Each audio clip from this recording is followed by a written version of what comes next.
Guys, welcome back to my YouTube channel. So, ang itatry po natin ngayon is itong trending hair straightening cream sa TikTok. And this is, hindi ko alam kung paano ito i-pronounce. Ogeyas ba tawag dyan? Or Ogey. Ewan ko. Okay. So, ang sabi dito sa description, this is a so easy straighten hair cream. Easy to use, gentle, and anti-damage, and shiny and smooth. So, let's try to use this one. So, maganda ba siya? Let us try to apply this to our hair. So, ganito guys yung packaging niya. Okay, and then, ngayon, ito yung nasa loob niya guys. So, ganito siya. Ayan. Okay. Meron tayo dito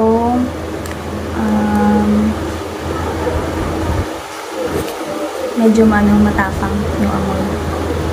Pero, paano ba ito gagamitin? I-push lang siguro dito. I-push lang dito. Yan. Kaya siya may stopper na ganyan. And then, ito ay ang gloves siguro. So, gloves.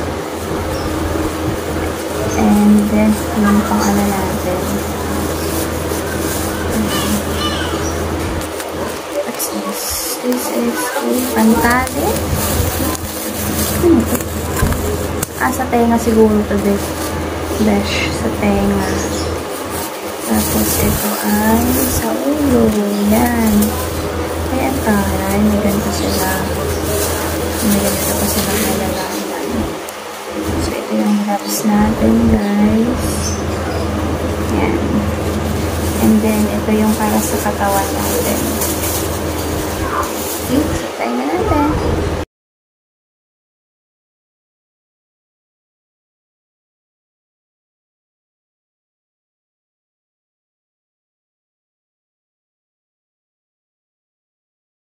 Hello, guys. So, ito yung buhok natin. Ayan. Hindi ko pa siya guys na blower, pero tingnan nyo naman. For me, effective naman siya kasi tingnan nyo yung bangs ko. Tuyo na yan guys ha. Ayan yung bangs ko. Straight na siya.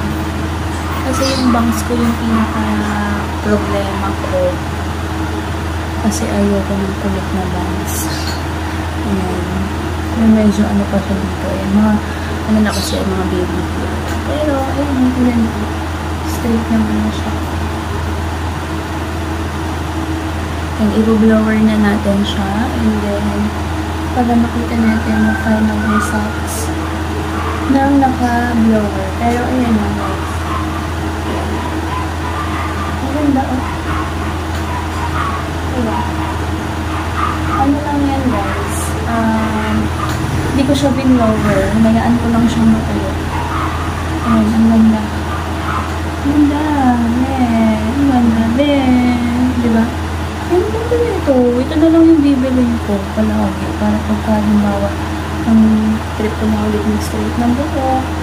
Saka napakalambot niya, oh. Diba? Ang lambot niya, guys.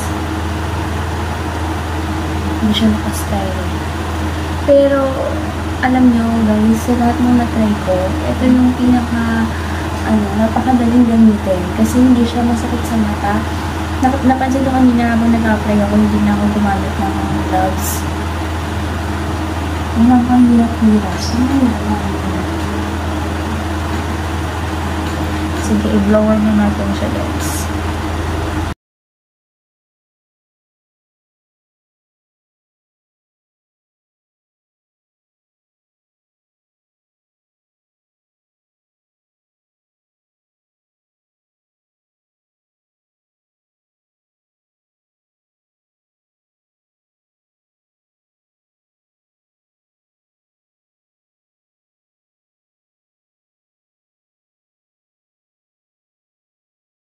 Hi guys, so ito siya nung bin-blower ko siya, and then yung gamit kong blower is this one. It's the Bella, yan.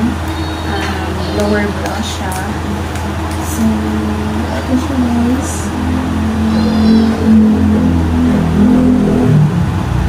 So, napapansin niyo guys, no, itong part na yan. shiny siya, and then dito sa part na ito, medyo dry na siya. Kasi, ayan, as you can siguro, split ends na siya.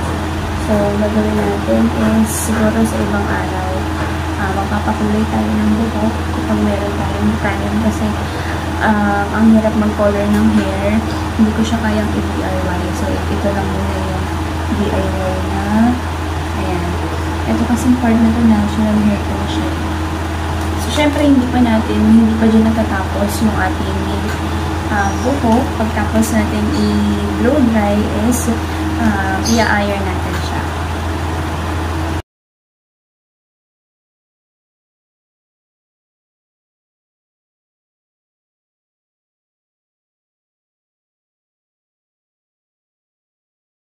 So guys, ito na yung final hair natin. Hindi maayos yung pagkakaplansya ko pero tinatamad na kasi ako.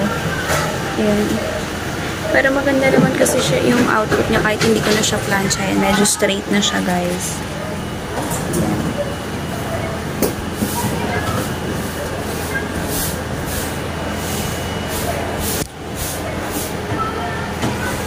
Straight na kasi siya kahit hindi ko siya plansyahin ng todo. Saka kasi sobrang lambot niya.